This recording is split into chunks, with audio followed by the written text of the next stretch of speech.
అన్నట్టు పెట్టుకుని రేపు అసెంబ్లీ ఎలక్షన్లో బార్గెనింగ్ చేయడానికి వీలుంటుంది, పార్లమెంట్ ఎన్నికల్లో బార్గెనింగ్ చేయడానికి వీలుంటుంది.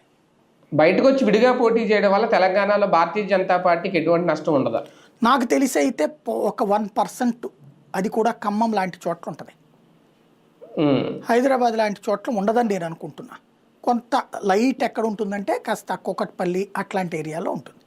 అక్కడ బీజేపీ ఇంత ముందు కూడా గెలిచిందేం కాదు కదా. వాళ్ళు గెలిచిన ప్రదేశాల్లో అయితే వీళ్ళ ఇంపాక్ట్ ఉండదు, గెలవాలనుకున్న ప్రదేశాల మీద వీళ్ళ ఇంపాక్ట్ ఉండొచ్చు కొంత. అంటే ఒకటి సార్, పవన్ కళ్యాణ్ గారి ఆలోచన ఇందులో మనం సదుద్దేశంగానే తీసుకోవచ్చా? అంతే, అంటే రాజకీయ పార్టీ రాజకీయమే చేయాలి, ఆయన రాజకీయమే చేస్తున్నాడు, తన పార్టీని విస్తరించుకోవాలి, విస్తరించుకుంటే తప్పే ఉంది. బీజేపీ అంటే ఎనలేని ప్రేమ ఉంది ఆయనకి, మోడీ అంటే ఎనలేని ప్రేమ ఉంది. అది దేశంలో చాలా చోట్ల జరిగింది. జేడీయూ బీహార్లో వాళ్ళిద్దరు పొత్తు, జార్ఖండ్లో విడివిడిగా పోటీ చేశారు, అట్లాగే కొన్ని అస్సాం అట్లాంటి చోట్ల విడిగా పోటీ చేశారు, అట్లాగే వీళ్ళతో దాని పేరేంటది ఇంకా చాలా చోట్ల మిత్రపక్షాలుగా ఉన్నటువంటి వాళ్ళతో పక్క రాష్ట్రాల్లో తేడా విడివిడిగా పోటీ చేసిన సందర్భాలు ఉన్నాయి. అక్కడ లెక్కన ప్రభుత్వంలో కూటమిలో భాగస్వామి కాదు, డైరెక్ట్గా ముఖ్యమంత్రి నితీష్ కుమార్, ఉప ముఖ్యమంత్రి బీజేపీ బీహార్లో.